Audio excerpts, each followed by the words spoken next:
Hello, everyone. This is Jeffrey Kerr. This 4th of July, Pure Life Theater, the City of Raleigh, and Seed Art Share will be presenting the 1968 groundbreaking rock musical Hair in concert at Fred Fletcher Park. Today, I'm here with two of the people involved. One of them is on the board of directors for Seed Art Share as president. Please welcome Dylan Bailey. Hello. And the other happens to be the director of this event. Please welcome Wade Newhouse. Hey. To start things off, would the two of you mind telling us about this upcoming event?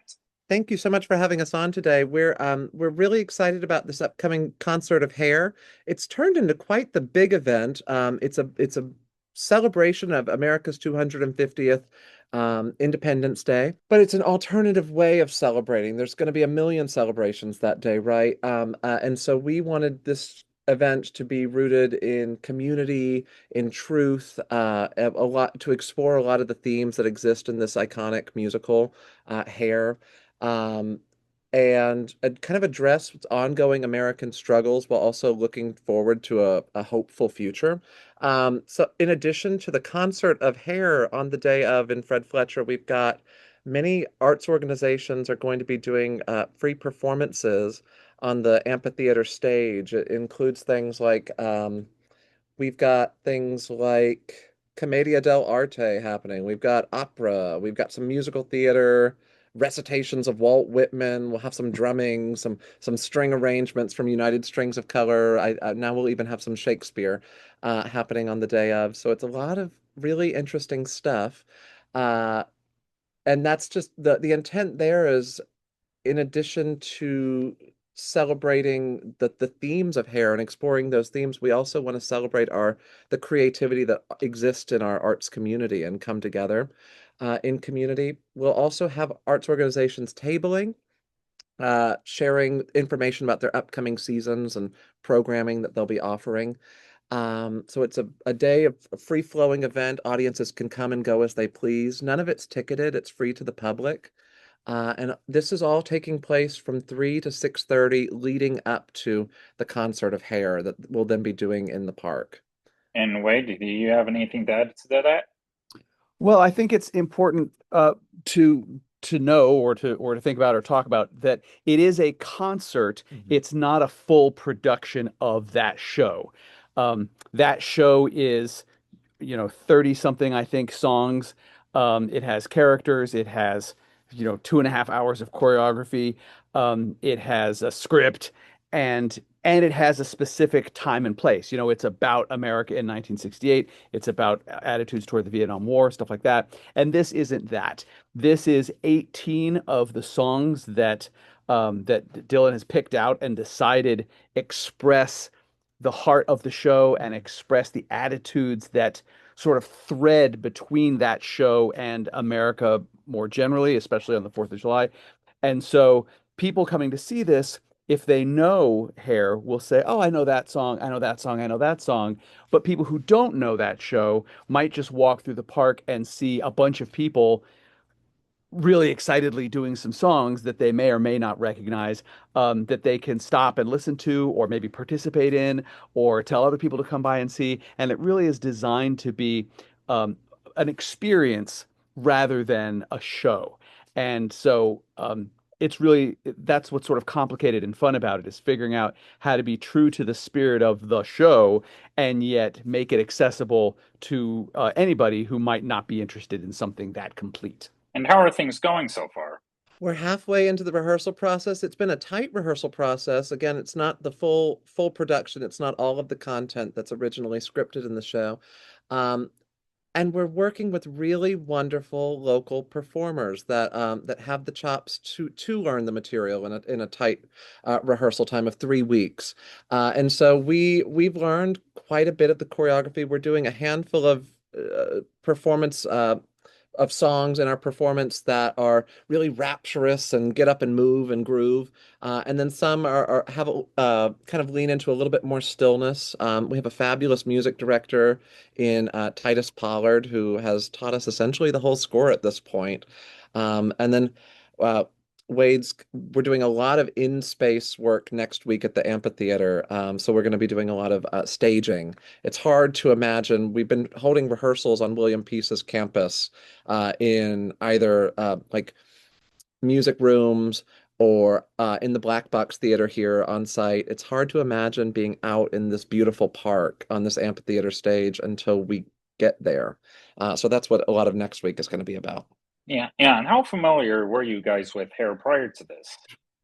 Well, you have I quite the did it. history with it. Yeah. I was in it. I did a production of it when I was in college, the full whole show, and then here at William Peace University, where I am the chair of the humanities department, the theater program that we had about 9 years ago or so did a full production of it, and I was not involved in that except as a sort of backstage producer. I wrote the checks for it, but I saw it and worked with it. And in fact, one of the actors who was here at the time, who played the lead role, is in the cast of this production. And so there are sort of tendrils going in all directions. I did it 30 something years ago. One of our actors did it, 8 or 9 years ago. We have a student in the production now who is a student here now. So I think that's one of the fun things about it. That show's been around a long time, and people have a lot of different histories with it, a lot of different levels of knowledge regarding it. And like Dylan just said, we have this big cast, 21 people, um, and they represent a really wide range of experience types and strengths and interests. It's been interesting to be able to say, okay, we're working on this today, and see people just sort of jump into it and learn it and do it. And every time I make a suggestion that I'm afraid people are going to be annoyed by, people are always really excited about it. The fun, of course, of doing a show, any show really, is the people you work with. And in this case, because it's kind of an unusual concept, you get a sort of an unusual and never before tried relationship between all of these people, and that's what makes it fun, and that's what I hope comes across to an audience too. When I did this show, we spent weeks, well, a few weeks before we even started rehearsing, just bonding as a group, and this group hasn't done that. We came in, we started working on it, and so it's been really interesting to watch people learn about one another, give each other their own strengths, their own insights, their own expertise, and that's why we do it. And what has it been like for you guys getting to dive into this musical? He's in it too. So I am. Ah, I'm singing. I'm well. Feels like we're singing. It feels like we're all singing every song. It's not quite the case. There are some solos as well, but it's a lot of in these 18 songs. It's a lot of this collective ensemble singing together. What's been lovely is although some of the subjects and the themes that are being explored are heavy, right, and they resonate very deeply today, which is why we're doing a show that's almost 60 years old to celebrate the now and to celebrate this 250th anniversary. It's also a vibe show. And the vibes of the sound of the score and singing it is exhilarating. Some of the soaring tenor notes. I'm a tenor, and so it just and then feeling these like rock and roll harmonies and everything kind of like tightly in alignment when we all get it right. Um, it creates this kind of buzz that's been very joyful, and it's the type of music you want to get up and groove, and that's one of the reasons we're excited to do it picnic style, where the audience can bring picnic blankets, they can bring bag chairs, they can sit on the grass if they want to touch grass, get close, because then they can get up and groove whenever they feel compelled to. We want them to be able to join in the experience. and Wade, for you, especially as someone who previously did the show as an actor. well, the funny thing, it's my daughter knows that I talk about this show, the one that I did a million years ago, as probably the most tiring theatrical thing I ever did, because it's like I said, 30. If you do the whole thing, it's 30 something songs. The ensemble is in just about every song, and we had some kind of choreo for every song. It was exhausting. And now, as a much older person, it's interesting to think back on what it feels like to be doing, to have this level of energy.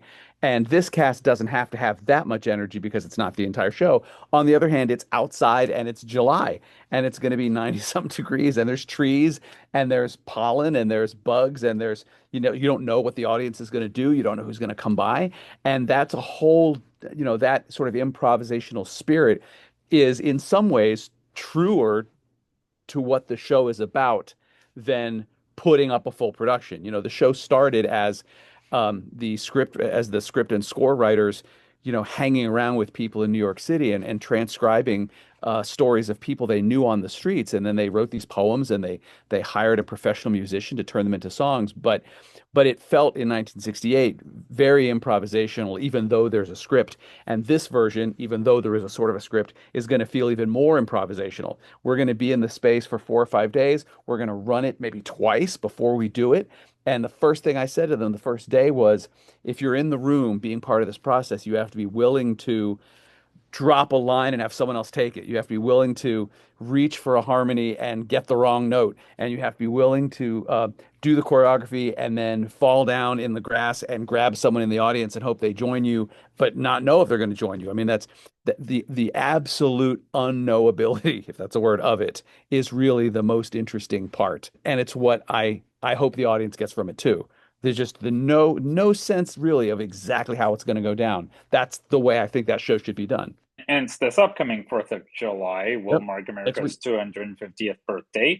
Now, what does it mean to both of you to be presenting this musical on that particular date? The way this project kind of came about, in truth, it was over lunch at Chili's a year ago with a dear friend who also was in that production of here at William Piece of Hair. It was with my friend Emily Freer talking, and I said, I've always wanted to do hair outdoors. I think it would be beautiful in an outdoor amphitheater space, concert style, because the music is what's most exciting about that production to me, and kind of really leaning heavily into the themes that really resonate right now and seem to be increasingly resonating day by day. A year ago at this time, we were not a country at war, and so things continue to kind of increasingly resonate, fortunately and unfortunately. And so she asked the question, well, what day would you do it on? If we were to ever do something like that, what day would you do it on?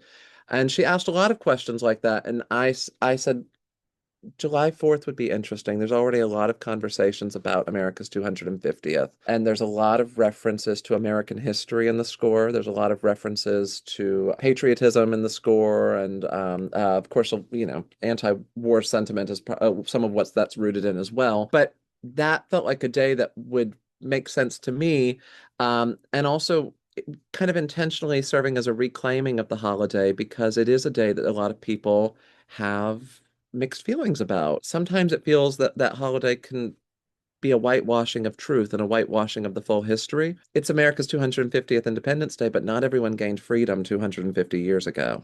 And so we hope that this can be a day that all people celebrate, and it will be a celebration. I make it sound heavy, but it is going to be a celebration where people can get up and dance and sing and join in excitement. We're telling the truth about history and telling the truth about our current American condition, but we are hopeful about the future, and coming together in community is the joy of the day. So that's what the day means to me, and yeah, it feels like to me it feels like the ideal celebration of the just I'm just going to see all my friends on the 4th, and artist friends, and we're all going to create something beautiful together.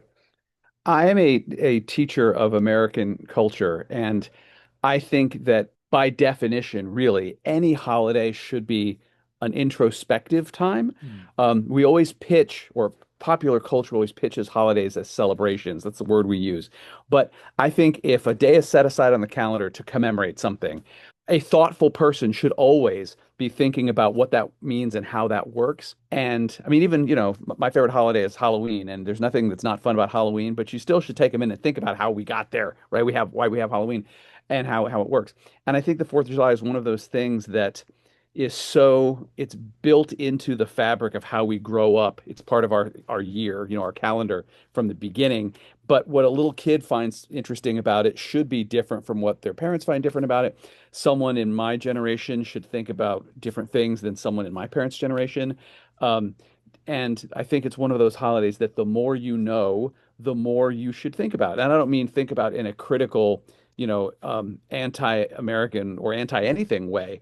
But even, just the questions of, if you're going to watch in the old days, we used to watch the fireworks on TV and we had to choose. The two big ones were in Boston and Washington, D.C. And we always would ask that, which one do we want to watch? Well, they're very different backgrounds and they have very different sort of vibes to see fireworks over Washington, D.C. with all those monuments versus Boston, which was around before Washington, D.C. I mean, that sounds dumb, but that's what holidays do for me. And so to have a thing going on that is as all American as it can get, and yet, some people really find it, obnoxious, I think. And some people find it only fun. That to me is how holidays should work. People should have different ideas about them. And what's nice about this version is because we've stripped most of the script out, you can sort of engage with it on as much of a thoughtful level as you want. If people walk through the park and they just see people dancing and they find that fun, great. If someone walks through and says, "Oh yeah, I know what that show's about," and they want to see which parts we keep, that's interesting too. And I'll say that I'm personally surprised a little bit at some of the songs that Dylan kept in and some of the ones he cut. And I'm not sure I would have made the same choice. And that's what makes it such an interesting show, is it speaks on so many different topics, which again I think is what holidays should do. And this was a question I asked Dylan last time we spoke, but Wade, I'm going to ask it to you this time. Going back to the beginning, how did you first get started in the theater? So I am 56 and I have actually never taken a theater class in my life. When I was a kid, I remember the first show I went to see when I was 6. The first show I was ever in was when I was 12, and it was that same show. It was a different version, obviously, but it was the same show. My parents loved theater, and so I knew about theater from the time I was 6, pretty much, and started doing it, as a hobby, like community theater people do, when I was 12. And the only time in my life since I was 12 that I took time off from it was when I was in graduate school in Massachusetts and didn't have a connection to it. I was busy. But other than that, I've pretty much been involved with it, every year of my life since then. You start to, people. And I mean, I remember the day that we Hmm. met at an audition for a show did you get in that show? Because I didn't. I did. Okay, so, but we were auditioning for a show, Yeah. and we had a mutual friend who is my oldest theater friend, who I've known since 1985. And if you're in an area for a little while, you start to know people who know people who know people, and you start to know things, and other people know things, and that network of shows and companies and histories and people becomes, to me, more interesting and rich than actually taking classes and going to school. And I can say that because I didn't do it. I took other classes. And so I've been doing theater in this area pretty much nonstop since 2006, 2007. And, sooner or later you bump into someone who bumps into someone who knows someone who tells you about somebody. And it never ends. There's always some new thing. I was talking to someone today who said, I'm trying out for something. And they tried out for something last week and they're trying out for something next week. And we're talking about what we're doing in the spring and what we're doing. I talked to my other old fashioned theater friend today, and what are you doing next year? What are you doing in 3 years? What's your dream project? And so this is just the next thing that comes along, and each one is a different combination of weird circumstances and weird people, and you never know what's coming up next, and that's what makes it so interesting. So I guess that naturally segues into my next question. Looking ahead into the future, what are some dream projects either of you'd love to pursue? What we're doing right now is a dream project of mine, and it's exciting day by day. That's not the show we're doing, but we're seeing it come to fruition, and it's rapidly approaching. It's been so exciting to see so much community interest and so many people that also seem to think it's a good idea, and want to take part in it. So it's snowballing and it's becoming more and more exciting by the day. And I'm just trying to continue to stay organized and wrap my head around it and stay present for all the joy that it's creating in my life. But another project that I have always, I guess I'm able to make a lot of my wishes come true because I do a lot of work in arts administration. And so sometimes I have a hand in picking what shows I work on. And so I do a lot of youth directing in the area at different children's theater programs. And in the fall, I'm directing a musical that's never been done in this area. It's never been done by children. We got special permission from the writers. It's Me, Jane, the musical, and it's the story of young Jane Goodall. And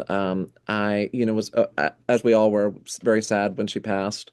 And I took a lot of inspiration from what I know about her and the books I've read and everything, and the way she kind of walked through life and the values that she held resonated with me too. And so I'm excited to share her life story with a group of 30 children in Cary in the fall. So that's a project I'm very excited about. I work here at William Peace University, and I am the department chair for the Department of Humanities and Interdisciplinary Arts. And the Interdisciplinary Arts program is a program for students who are interested in all of the arts sort of coming together. So, theater people might be in this program, but they might also take drawing or creative writing or film or computer graphics. Computer people might take acting and singing. And so this program is new. We're only in our about to start our third year in it. And so my immediate sort of future plans have to do with expanding that. And this Pure Life Theater, which is part of this hair project, is sort of our house band. They're here at Peace and they do their full season here. And figuring out how best to bring groups onto campus and have students participate in all these different groups. Last year we had 12 different groups that were on campus at some point during the school year that our students could work with. And so I don't necessarily know what's coming up because I don't know what other groups are going to bring to campus and what they might ask me to participate in. I don't have any projects of my own lined up because I'm sort of throwing myself this year into expanding that program. But again, part of, like I've said 3 times or so now, to me, part of the fun is never quite knowing what's coming up next. Last year at this time, I thought I'll never do another show. And this is my third one that I've done since I said that. So, that's what makes it go. I guess, again, that naturally segues into my next question. Before we go, do either of you have any other upcoming projects that you'd like to share with us? I don't have anything going on right now. Just this. No, I don't think I have any projects outside of the children's theater work that I do. I run the town of Holly Springs in-house youth theater program, and so that takes up a lot of my time and space these days. I still do a lot of work with Seed Art Share. We have formed, I should say, since I'm a part of that, a new artistic ensemble of a whole lot of local area theater artists. And so by doing so, we are working on developing a lot of original site-specific plays that will begin to be performed in the area. The next one I know that Seed Art Share's doing is in Garner at Zen Wine Bar. And I believe that's performing in September, and it's going to be a 1960s, same year as Hair, which is just a weird synchronicity. Whodunit called High Five. There's a Hmm. pun in there with the high thing and it being the 60s. But those are some projects that I'm aware that I'll be participating in some way. I don't quite know just yet. The only other thing I wanted to say about hair before, in case we're closing, I don't know if we are, is I would be remiss if I didn't mention that we have some really fantastic spoken word artists that will be, in addition to the musical theater performers, we have four fabulous spoken word poets: Brenda Bailey, Camille Sabali, Johnny Cambone, and Dasana Hanu, who's a former North Carolina poet laureate. And they'll be providing a lot of spoken word poetry that they've written in the transitions in between songs to give some additional context and perhaps connect us to 2026 and the current world in which we live. And current themes that are really resonating with this show. Seed Art Share, I don't think I talked really about what they're doing in this show, but they're providing a lot of hands-on activities for youth, but also adults are welcome to join in and participate too. Things like making hopeful protest signs, that can be utilized during the show in a participatory way, making, tie-dye crafts. They might lead in some sort of moon craft as well. We need some moons in this production. It's in the age of Aquarius, and we might have it going into Good Morning Starshine. So Seed Art Share is going to be providing a lot of audience engagement through the craft activities that they're doing. And there'll be food trucks too, so it's very much festival style, free flowing, come and go as you please. And we hope to wrap by 8 p.m. so that folks can make their way over to fireworks celebrations if they'd like to. Should be a lot of fun. And we want people to get up and dance with us during Let the Sun Shine. We want the whole place to be rocking and grooving. Dylan, Wade, I thank you both very much for devoting your time to this conversation. It was great getting to talk to each of you. Thank you Thank for you. having us. Yeah, thanks so much for having us. Good to see you again. And for those who'd like to keep up with either of your careers, where can people find you on the internet? I had a TikTok account, but I haven't contributed anything to it lately. So that's boring. If people want to find me, they can email me at WNewhouse2. That's W Newhouse with the number 2 at Gmail. Probably the best way to keep up with me and the work that I do as a theater artist would be on following me on Instagram at Dylan Bailey 96 is probably the best way. I do have a Facebook page where I put my personal Facebook page ends up being a lot of the work that I do too, but I do have a theater artist Facebook page. It's Dylan Bailey dash theater artist. And so if you search that, you can find it. I'm not as good about updating that as I am my own just personal page. But yeah, we and of course follow these organizations that we've talked about that are doing this work. That's we're very involved with them, and we want to see y'all at the theater, and we want to see y'all at Fred Fletcher Park on July 4th. Well, you heard of them. Be sure to catch Hair in concert at Fred Fletcher Park on July 4th. You can find more information through a link in the description. So thanks again, you guys, for joining me today. This was great. Thank you.